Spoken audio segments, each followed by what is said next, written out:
3 years ago, my wife, Emily, left me and our 8-year-old twins. After losing Emily, I was at rock bottom, drowned in grief. I had no motivation to do anything, and lacked the confidence to protect my children without Emily around. There was someone who stood by us, me and my children. Without this person, I don't think I could have raised my children. But now, that person has to leave my side. I still love Emily, and I should celebrate the happiness of this benefactor. Yet, I find myself deeply confused by my own feelings. During these times, it was an unexpected group of people who gave me the push I needed. My name is Liam. I'm a 35-year-old worker at a company that sells nursing care supplies. Living with my twin daughters, who are now 11 years old and in the 5th grade. Both are girls, named Anna and Leah, who look a lot like Emily. Lately, they seem to be into romance comics and often say precocious things, but they are good kids who actively help out. Emily passed away in a traffic accident 3 years ago. Emily, who had left for her usual part-time job. On the day of the accident, I had left for work earlier, and Emily had told me see you later, as she always did. But that was the last time I would hear her voice. By the time I rushed to the hospital, Emily had already passed away.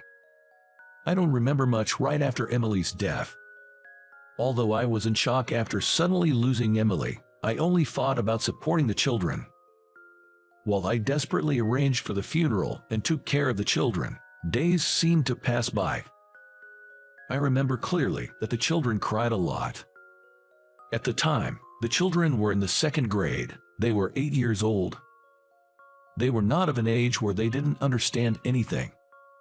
I think they understood that they were saying goodbye to their mother. I hugged the crying children as long as time permitted and tried to devote as much time as possible for the children. I cooked, albeit far from matching Emily, as well. My cooking wasn't very good, but the children ate it without complaint. I think they knew they could no longer eat their mother's cooking. I wanted to be as close to the children as possible, but I also had a job. Although I had some savings and the insurance had paid out, so we weren't short of money, I couldn't lose my job as a single parent. I gave it my all to work, household chores, and parenting. I didn't want my children to be financially crippled, but I also didn't want them to feel lonely. Such thoughts kept me going. But I think I reached my limit. One day, 1 month right after Emily passed away, I fell ill. Unfortunately, at that time, I had no one whom I could easily ask for help. I grew up in a single-parent household, and my father was elderly, so I couldn't ask him to take care of the children. Emily's parents, my in-laws, were dealing with my MIL's long-term illness, and my Phil was supporting her, so they couldn't take care of me or my children. Feeling dizzy and ill, I was still determined to push through because I was the only one my children had. It was at that time that Emily's younger sister, Molly, came to our aid. I heard from Mom that you're not feeling well, Liam. I bought a bunch of things. I'll make dinner for the twins, too, she said. Molly, Emily's sister, is 6 years younger than me and works as a tutor. She used to visit us often, talking with Emily and playing with my children. Emily adored her younger sister, and my children also loved her a lot. But after Emily's death, the only time I saw Molly was at the funeral. Actually, Molly had offered to help, saying I'll come and help, but I had turned her down. I was afraid of becoming dependent if I accepted help. I thought I had to do everything by myself, because from now on, it would just be me. I felt dizzy from the fever, but I tried to refuse the help. I'm fine, I can handle it. I think the fever will go down soon. Leave the kids to me, I said in a weak voice. Then, Molly said, no, rest, you need to rest. I'm worried not only about the twins, but also about you.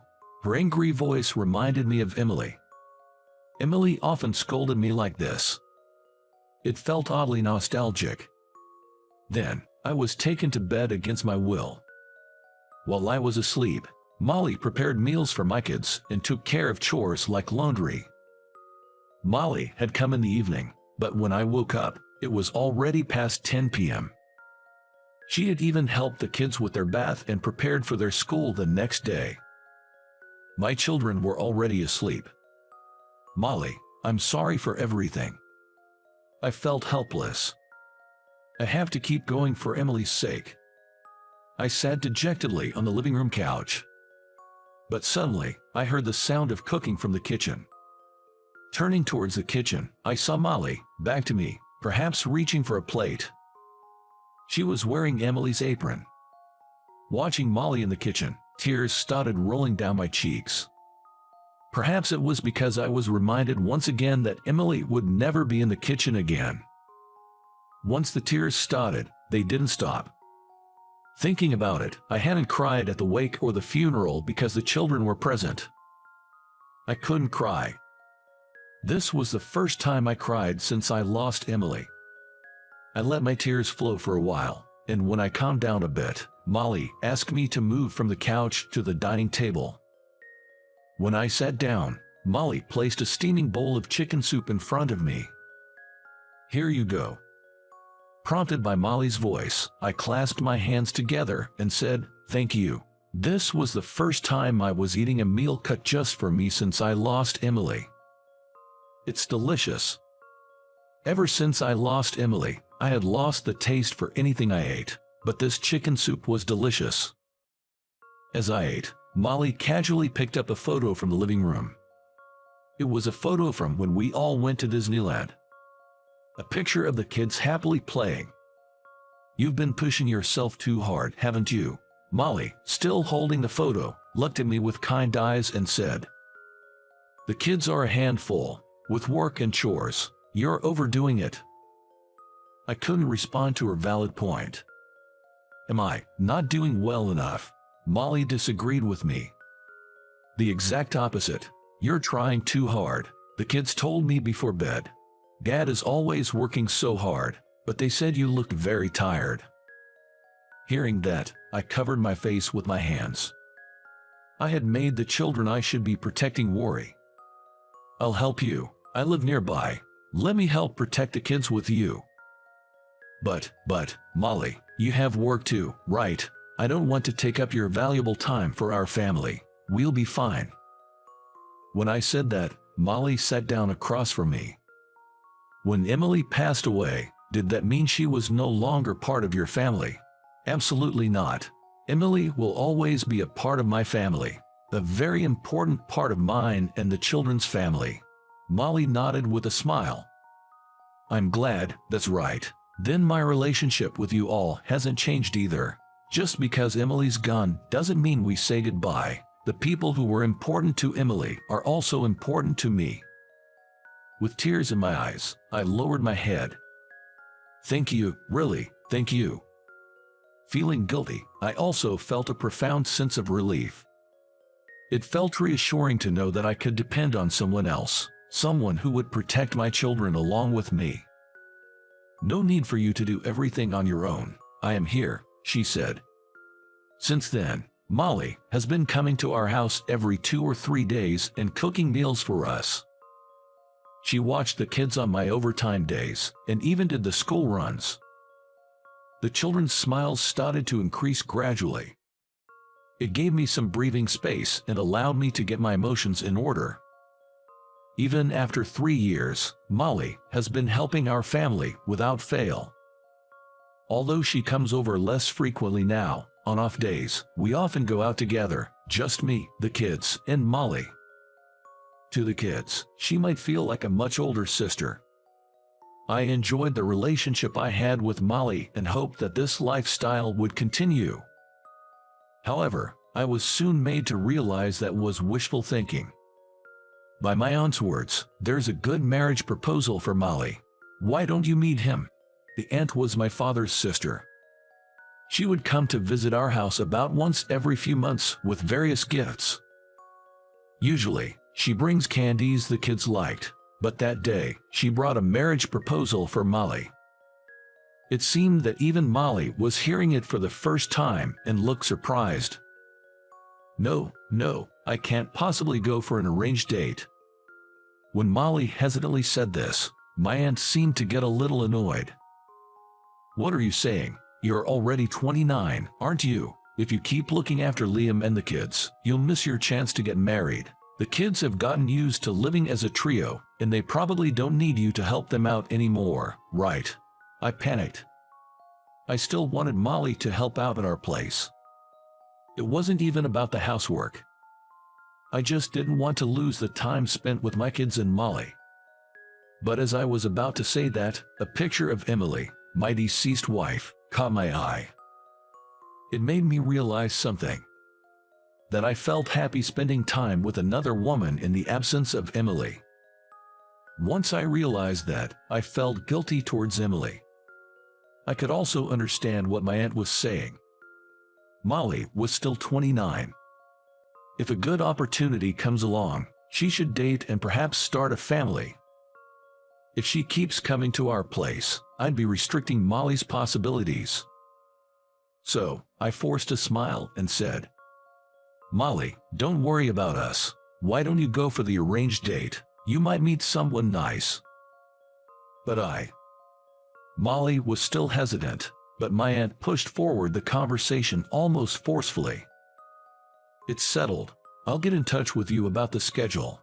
Molly was not eager, but after being persuaded strongly by me and my aunt, she seemed to have decided to give the arranged date a try. All right, I'll give it a shot. Hearing Molly's reply, my heart ached a bit, but I pretended not to notice. My aunt has always been proactive. Molly's arranged date was set for 2 weeks later. On the day of the arranged date, I was feeling anxious in the living room of my house. Despite having sent her off myself, I couldn't help but wonder what kind of man Molly was meeting and what they were talking about. I couldn't sit still thinking about it. The ones looking at me with cold eyes were my kids who were reading romance comics sprawled out on the sofa. Dad, stop pacing around. Get a hold of yourself. I was taken aback by my daughter in his reprimand. Not because I was scared, but because she was just like Emily. Mom always used to say, didn't she? Falling in love is a wonderful thing. You shouldn't lie to your own feelings. Dad, aren't you lying to your own feelings? I was flustered by the words of my daughters, Anna and Leah. What are you talking about? I'm not doing anything like that. I noticed my voice was sounding pitiful and small. The girls put down the romance comic books they were holding and faced me. We're in 5th grade, you know. We're not little kids anymore. We understand. You like Molly, don't you? What, you like? What are you girls? I was incredibly embarrassed talking about love with my daughters, but they seemed exasperated by my reaction. Stop treating us like kids. Some of us even have boyfriends, you know. We can talk about this stuff. Don't be so shy. I was speechless, surprised by how precocious these modern elementary school kids were. Are you worried about us? Our mom is, well, just our mom, but we love Molly. She's been there for us when we were sad or happy. Molly can't be our mom, but we think we could make a great family with her. Listening to their conversation, I was oddly moved. I thought they were just a sloppy kid who liked romance comics. But to think they had grown up enough to say such mature things. You girls, you've really grown up, haven't you? I stroked their heads. But they recoiled from my touch as if trying to escape. We told you, stop treating us like kids. I looked at my own hand hanging awkwardly in midair and gave a wry smile. But Dad, you should go. Your crush might get taken by someone else. That's right. We can stay home alone for a while, okay? You don't need to rush home. Take your time on your date. I glanced briefly at Emily's portrait, remembering her smiling face. She was always the type of person who would scold me when I was being pitiful and push me forward. The kids seemed to have taken after their strong-willed mother.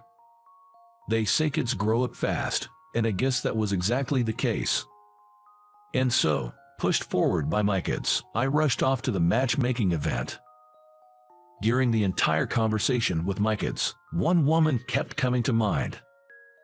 It was Molly. She'd made me porridge, rushed to the kids' school events, made lunches for sports day, even sewed costumes for the school performances. Molly was always there for us. I wanted her to continue to be there. There was no one else at the matchmaking venue but Molly. When she saw me, her eyes went wide. "Liam, Molly, where's your date?" Molly gave a self-deprecating laugh. I told him I had someone I liked and ended it early. Wait, let me say it. I cut Molly off. I'd been dependent on her all this time, playing ignorant while knowing our feelings for each other, scared to face her. If I kept being so pitiful, I'd get scolded by my kids again. And by Emily too. I had to be the one to talk. "Molly, I love you." Molly looked at me, her eyes on the brink of tears. Is that, as a sister-in-law? I met Molly's gaze. Seeing the tears in her eyes, I understood I had made her wait because of my cowardice. As a woman, I'm sorry for making you wait. It was pitiful. The kids scolded me. They said they think we could make a great family. I feel the same. Please stay with us. Our family. I'd fallen in love with you too, but there was a part of me that felt guilty, as if I was stealing the happiness that should have been my sister's, as if I was taking something that should have been hers.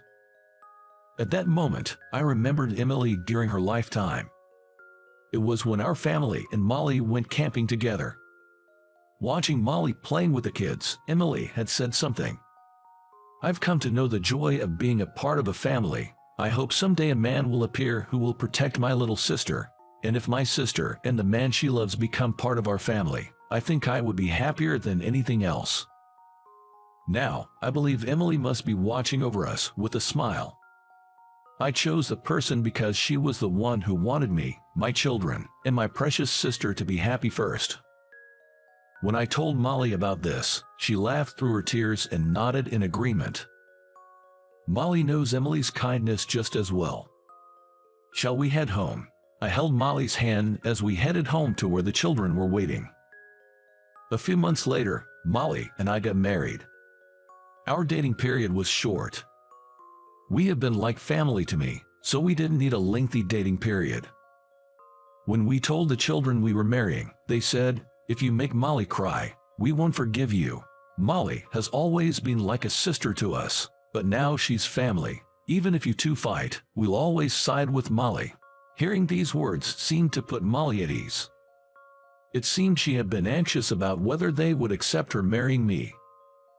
I felt the same joy. I wanted to make Molly happy, and I was grateful to realize that my children felt the same way.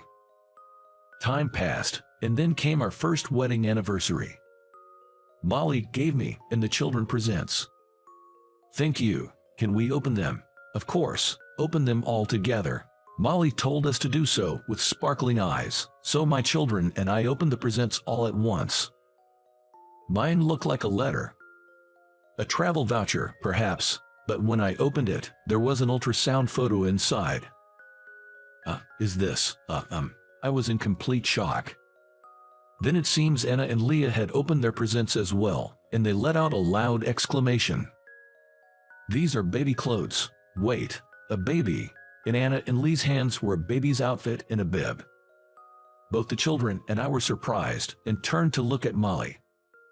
Molly smiled softly, touched her belly, and said, "Our family will soon be growing." The children, who had been annoyingly clamoring for a younger sibling, were overjoyed. Without even knowing the baby's gender, they were already thinking about names. Watching the two of them, I gently touched Molly's belly. "Molly, thank you so much." Molly then leaned into my ear and shared a fact. The due date, it's August 10th.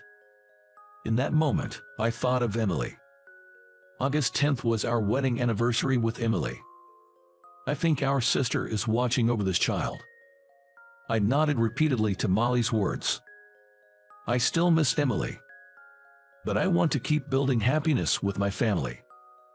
I believe this will make Emily smile too, who is up in the sky. What did you think? Subscribing to our channel will motivate us to create more content. See you in the next video.